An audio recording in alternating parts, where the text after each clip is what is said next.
Assalamu alaikum and a very good evening to you. I'm Abdul Ghaffar Shahpal. Welcome you to another edition of Speaker's Corner, coming to you live from the London studios of Venus TV.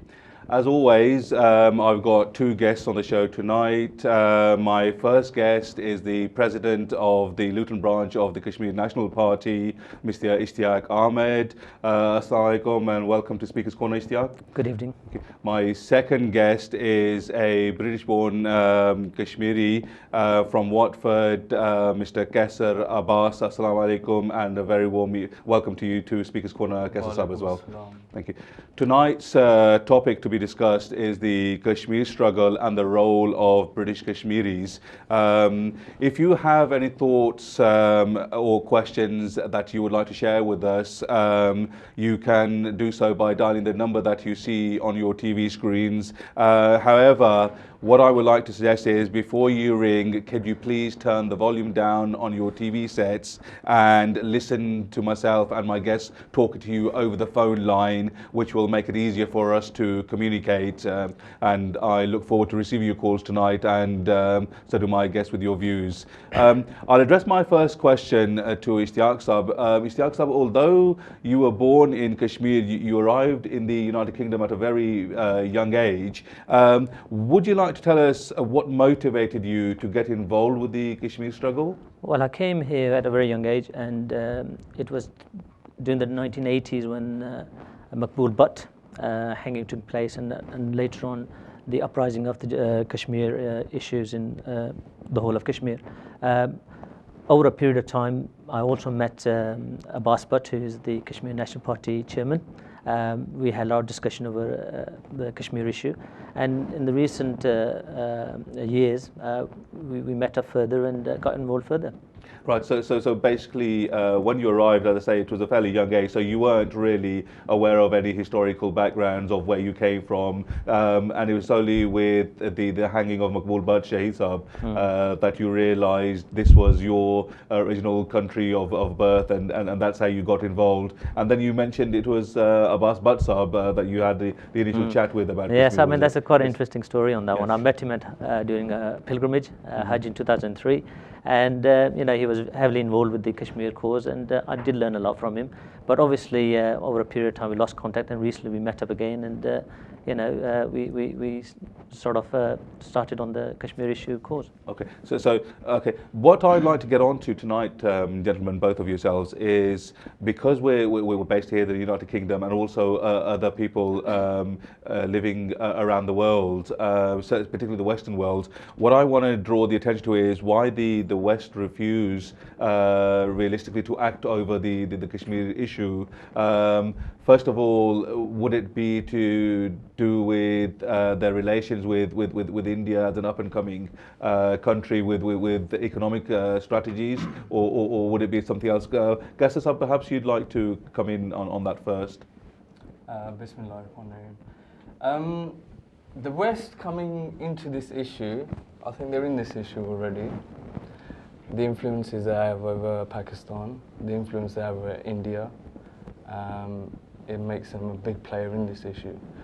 A lot of what is going on may be their strategies, maybe strategies of India plus America plus certain groups in Pakistan.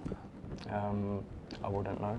Well, you say that they're already involved, but you can't physically or actively see them getting involved with the Kashmir. So, for example, if it's something to do with, say, North Korea or Iran and their nuclear ambitions or anything like that, then we have the United States and Great Britain say, well, no, we won't allow this. This cannot happen. And they seem to get involved with everything else apart from the actual Kashmir issue.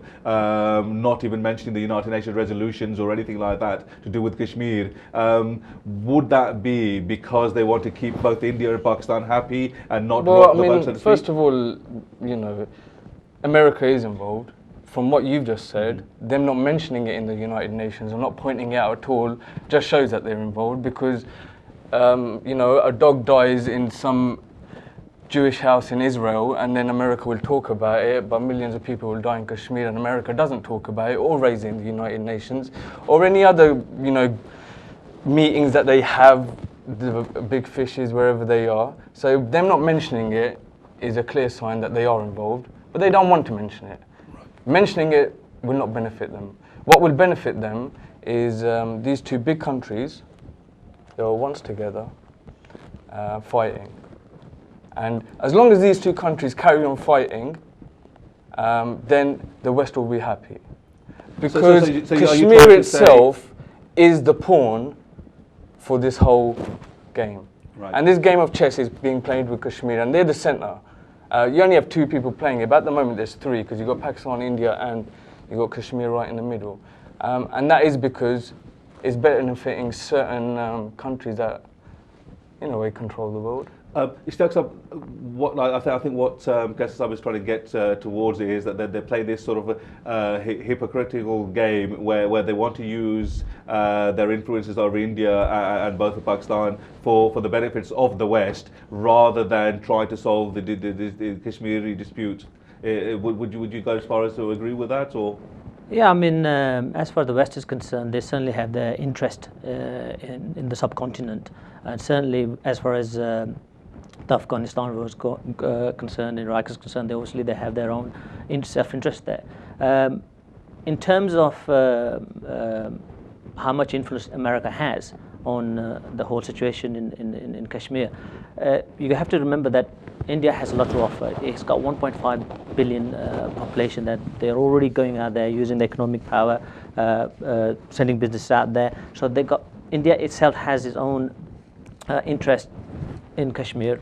Is obviously influenced. They are building a relation with America, but at the same time, I think Pakistan and India, they themselves have a lot to answer for in Kashmir. Yeah, because certainly, as you say, they have a lot to answer for. I mean, certainly whether it be Pakistan administered Kashmir or Indian occupied Kashmir, we hear reports day in, day out of murders, rapes, tortures, illicit killings taking place all the time. And again, with the United Nations, for example, and the West, they would be, as Kasser said, jumping up and down about saying, well, why are these human rights abuses taking place? Stop it. And yet, for these two countries, it seems to be kill at free will in Kashmir, where we'll just turn a blind eye. Why is that? Why? I mean, you both resident of the United Kingdom for a few decades now. So why do you think that the Americans and Britain in particular have this relationship with both India and Pakistan, where they do not want to force them to take the Kashmir issue by the scruff of the neck and try to resolve the issue? I mean, you got to remember that the Britain has a large role to play in that. I mean, the Kashmir situation, what it is because of the British Empire, when it all broke up in 1947, when they left the British Raj. Now, if they wanted to sort out the Kashmir issue, they could have sorted out then. They had a number of opportunities to sort out with the period of time. Certainly, it is probably beneficial for them to have that conflict between the two countries, and unfortunately it is the people of Kashmir that are suffering. But how do you see it being beneficial? I mean, Kasser, perhaps you'd like to come in onto this. Well, I don't think Britain has any view in it whatsoever. Britain is a puppet of America, and America's policies, and Britain follows. What is America benefiting with? Well, with the Kashmir itself, it doesn't benefit much, because Kashmir hasn't got no oil, it hasn't got anything of value for America. But what it does cause is it causes grief between two countries that live together for hundreds and hundreds of years, people that live together for hundreds and hundreds of years, and for no fault of their own, are fighting, and there is this hatred community between, Pakistanis and Indians and Hindus and Muslims and Christians and Sikhs, and this is all caused, and this helps them all. Now, the reason America can't solve none of this is because it has to, in one way, keep Pakistan happy, and it also has to keep India happy. But why do they have to keep Pakistan happy, per se? They have to keep Pakistan happy because the resources that Pakistan have, no country in the world has. And they want those resources. Such as?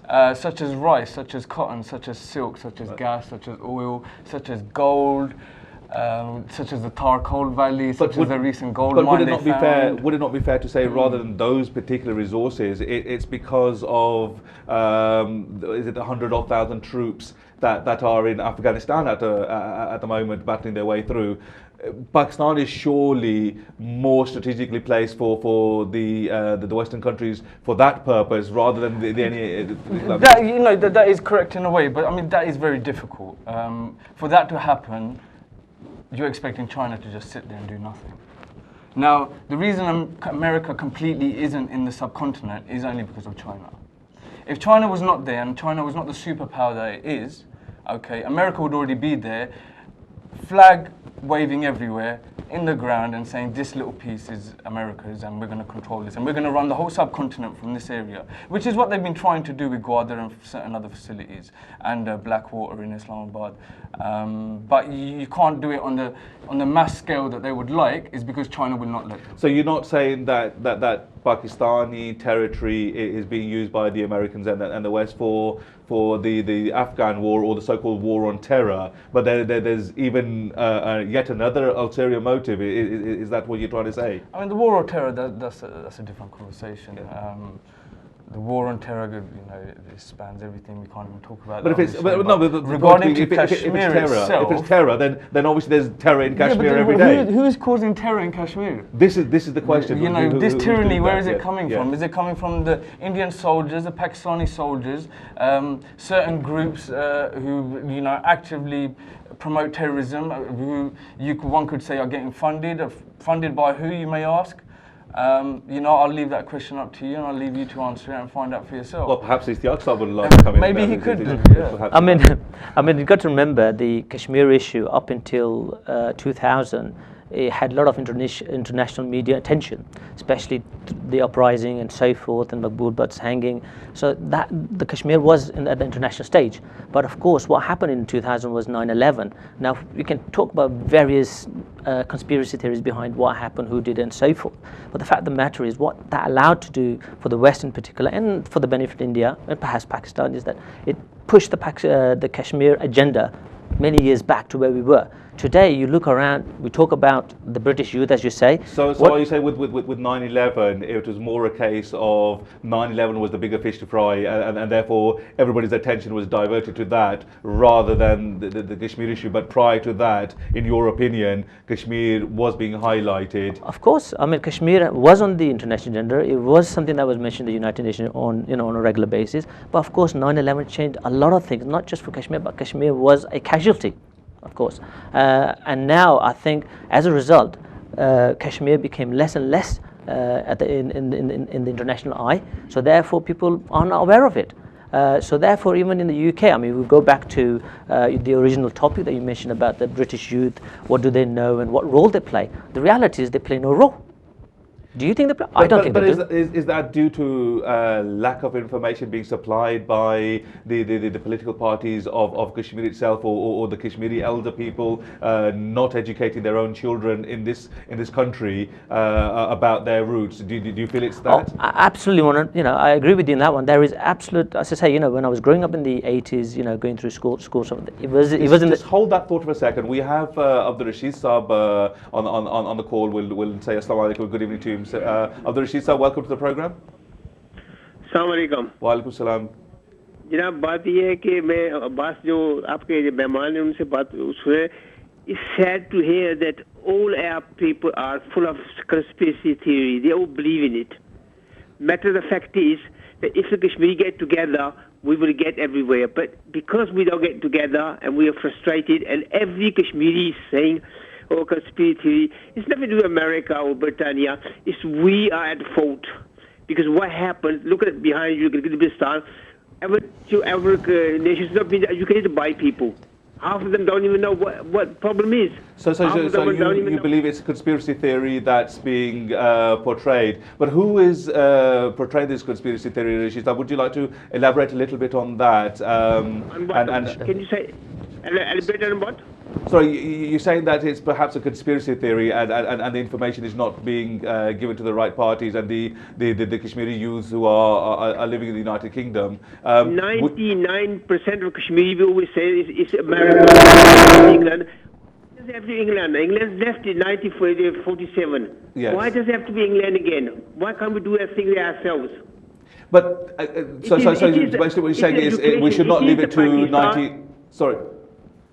Yeah, I was just saying, are you saying that we should not leave it to the British to go in and help solve the Kashmir issue? We should, as Kashmiris, be doing it ourselves. Ishtiaq, are you still there?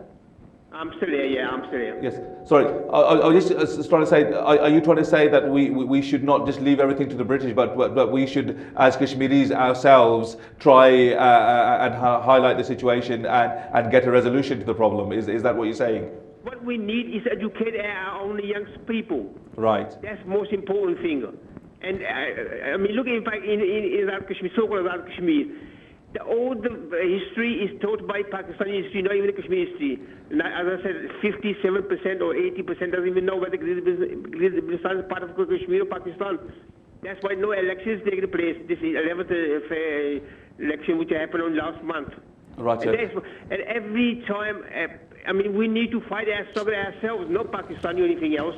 And that's what the youngsters should have to know. You have some very valid points there, Ishtiaq. Thank you very much for your call. Inshallah, I'll put those points to my guests as well, and I'm sure they'll want to elaborate a little bit on that. Now, you had Rashid Saab there telling us that he's saying, why should we rely on the British? I mean, they left India and that subcontinent in 1947. So now it should be up to ourselves to resolve this situation and educate the youth, certainly the British-born youth, about the Kashmir issue. Do you agree with those thoughts? Can I just answer that quickly? My point. Relying on the British, if we didn't rely on the British, we wouldn't be living in this country. And we wouldn't bring up our kids in this country and make all this money and send it all back. I do rely on the British. I love this country. I was born here. And I do expect them to help. No, but what he says, what he says relying on the British, I don't mean he means, yes. I do expect them to help the Kashmiri issue because they are world power. They control a lot of the finances and money in the world, like America, like Japan, like Germany, like all these powerful countries. Now, these powerful countries, when you are so powerful and you have such a modern world and you have such modern thinking and you expect, human rights to be upheld wherever you are, then you have a duty to uphold these human rights in other countries as well. You seem to be doing it in countries where you have no reason to be. So in your opinion, but the countries where there is genuine terrorism going on by other countries, Kashmir, Palestine, Burma, Syria, let's not go on further, they do have a duty. Being a superpower in the world, being a modern world, they do have a duty. And Ishtiaq, your views on that? I do agree with Kasser, and I was just finishing what I was saying earlier on in that I do believe and agree with Rashid Saab that there is a lack of mechanism in place, especially in the West, in the UK, to actually teach our youngsters. If you ask most households in the UK, there's close to 1 million Kashmiris living, maybe first, second, third generation, coming to fourth generation now. You say, where are you from? They will say Pakistan, because a majority of them are from POK. So therefore, first thing is Pakistan. My kids say Pakistan. So even when I was growing up, there is actually no form of channel so that you can go to and learn. There's no actual education. There's no mechanism in place. There's no actual education given.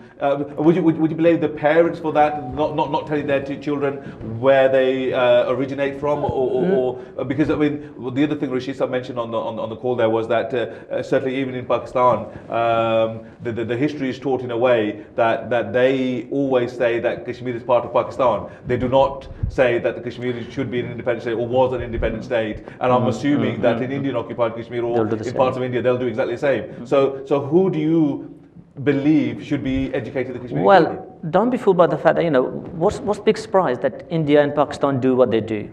It's an occupied territory. They will promote their own agenda. They will sing their anthems first thing in the morning in those schools. And when the kids do grow up, they will have that mindset of a Pakistani or an Indian or whatever that may be. Now, as far as the British youth is concerned, it is quite difficult, to be fair, to put the whole responsibility on the parents. I do believe people out there, the Kashmiris, who have a desire to promote and help the Kashmir cause, to put something in place, some sort of a think tank where people can go to. Fortunately, in the last maybe 5-6 years, we have had the social media that has come about, which allowed people to go on and learn more about it, more about it going forward. Whereas before it hasn't been there. What about for the last sort of 35, 36 years, there has been in the independent Kashmiri parties, I won't mention by name, but there are ample groups based here in the UK, and they're always saying that their agenda is to highlight the Kashmiri cause and worldwide. Has that not had any effect whatsoever on the second and third generation Kashmiris born in this country? Do you think those haven't helped?